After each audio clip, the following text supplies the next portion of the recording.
first speaker, Andrew Catella. The title of his speech is Nothing Focuses the Mind Like Failure.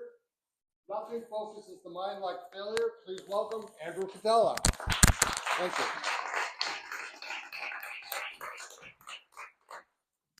Nothing focuses the mind like failure, and that's the awesome power of failure. I went to Brooklyn Technical High School, where we were told every day that we were engineers. But when we got to college, we were told, look around you, because the people around you will not be there when you graduate. And they weren't kidding. There was a 50% attrition rate every semester. So after the first term, the entire Brooklyn Tech football team transferred out of engineering. I made it to the third term. That was when I hit my wall. That's when I got my real education.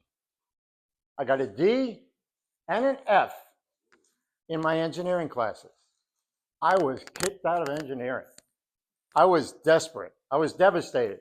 So I figured a plan to take one more engineering course to show them I could handle it. I took that course, I worked it, I applied myself, and then came the big day, the final exam. And who administered the exam? The professor who failed me. He walked in like he owned the place. He said, you need a problem for your final, so here it is. We have a 100-pound boy riding his bicycle 20 miles an hour off a cliff 100 feet high. Tell me everything. I want to know displacement, velocity, acceleration, at the beginning, at the end, at the midpoint, at all points in between. I want to see everything. I want to see diagrams, formulas, equations. Show me everything. Go. And we reacted the same way you did. We were stunned. Nobody moved. I said to myself, focus, you got this. I opened up my answer booklet and I started writing. I applied myself assiduously, meticulously, relentlessly to that problem. I worked it through till I got to the end. I closed the answer booklet, I put my pencil down, and I looked up. Nobody else was finished. I felt a little intimidated, but I got up, I took my answer booklet, and I slipped it on the professor's desk. And then I tried to sneak out of the room. As I reached for that doorknob, I heard, Catella! All of a sudden, all eyes were on me. I looked back, the professor was going, come here. I walked over there, and I swore he was going to say, take this back. Don't make me fail you again. But instead, you know what he told me? He said, you, my boy, are a success story. I started feeling like an engineer once again. Now, about a year later, I'm taking analytic geometry and calculus.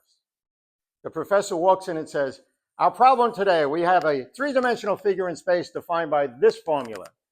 We have another three-dimensional figure in space defined by this formula, and our job is to solve the equation to determine where these two figures come together.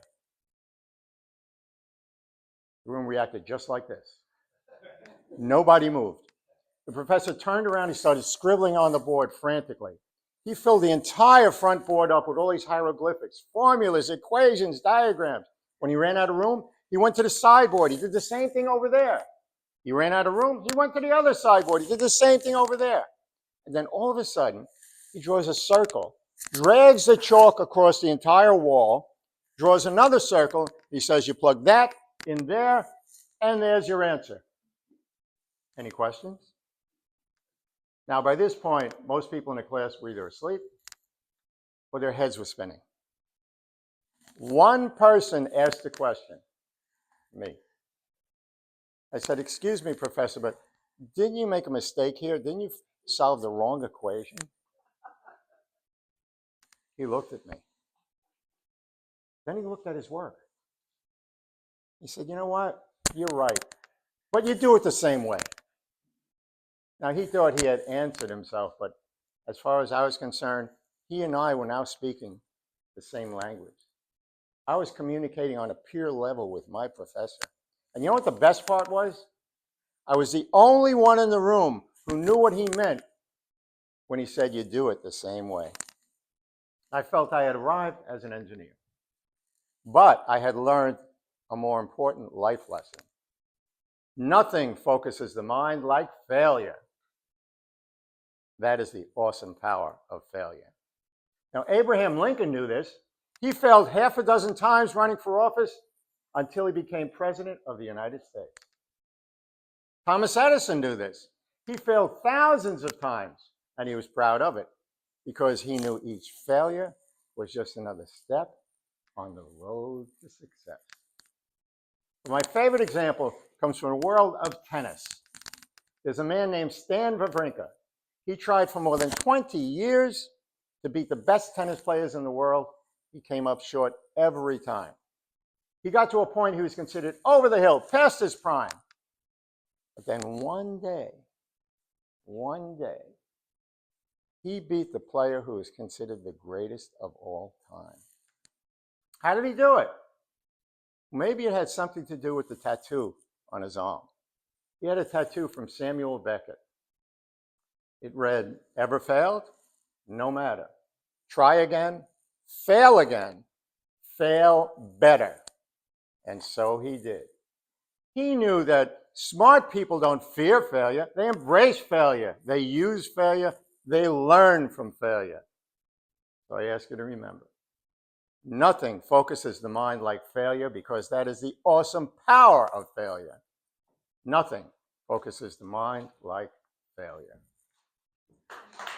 Mr. Toastmaster.